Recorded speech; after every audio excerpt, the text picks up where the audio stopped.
Ó Deus nosso Pai, nós nos achegamos a Ti, pedindo que o Senhor nos conceda um espírito de sabedoria e de revelação no pleno conhecimento do Teu Filho. Que os olhos do nosso coração sejam iluminados, para que a gente possa ver de verdade a sublimidade que é conhecer a Cristo Jesus, o nosso Senhor. Que diante dessa excelência, todo o resto se torne perda, se torne refúgio. Que esse seja o anseio mais profundo de todos nós. Em nome do Senhor Jesus, amém. Olá pessoal, sejam muito bem-vindos ao canal O Trigo Mais Fino. Hoje a gente vai mergulhar numa palavra que, eu realmente creio, vai trazer uma revelação profunda e transformadora para todos que a ouvirem com o coração aberto. Vamos começar com uma ideia muito forte. A fé de quem crê em Cristo não é só um ato de acreditar. É muito mais. É um sacrifício vivo que a gente oferece a Deus. O ministro nos mostra que essa fé é o resultado direto do ministério. Pensa um pouco nisso. Quanto mais a gente desfruta de Cristo, quanto mais o experimentamos no nosso dia a dia, mais essa fé é construída dentro de nós. E essa fé que é feita do próprio Cristo era o que o apóstolo Paulo via como um sacrifício real, digno de ser apresentado diante de Deus. E a imagem da libação que Paulo usa aqui é simplesmente fantástica. Ele enxergava a própria vida dele como uma oferta de vinho, sabe? Sendo derramada sobre o sacrifício que era a fé dos filipenses.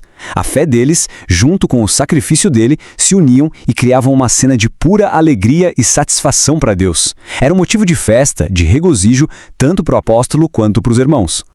Agora vamos um pouco mais fundo. A oferta do lado de fora é muito importante, claro, mas a nossa condição por dentro, essa é absolutamente crucial.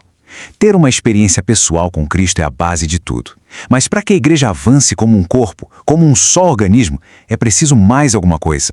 E aqui está o ponto-chave, gente. As divisões na igreja, na maioria das vezes, não acontecem no nosso espírito, mas sim na nossa alma, nas nossas mentes que pensam diferente, nas nossas emoções, nas nossas vontades. A gente pode amar o Senhor individualmente, no nosso espírito, mas sem sermos um na alma, a experiência de Cristo como corpo fica travada. A unidade de alma é o grande segredo para que a gente avance junto.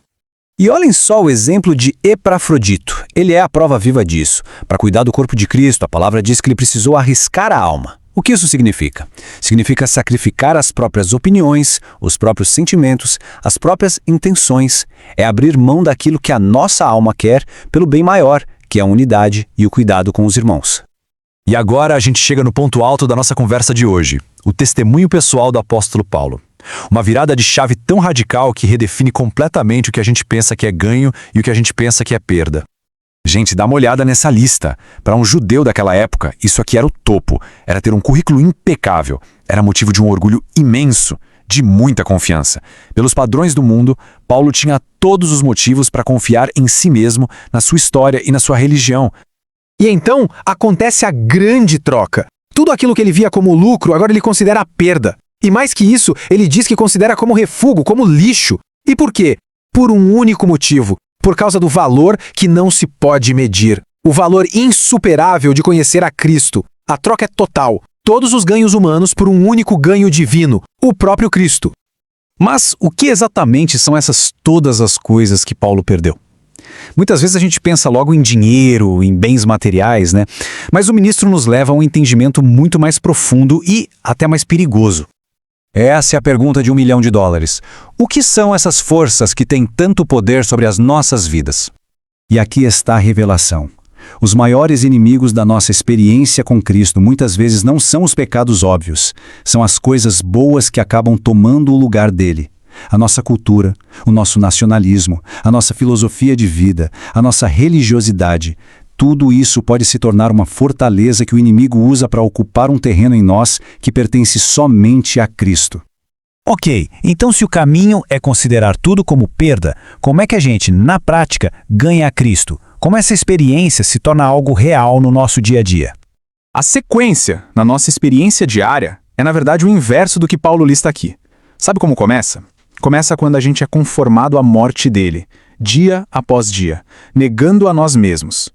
E isso, então, nos leva a participar dos sofrimentos dele, que são pelos outros, pelo corpo. E é justamente aí, nesse lugar de morte e sofrimento, que o poder da sua ressurreição explode em nós.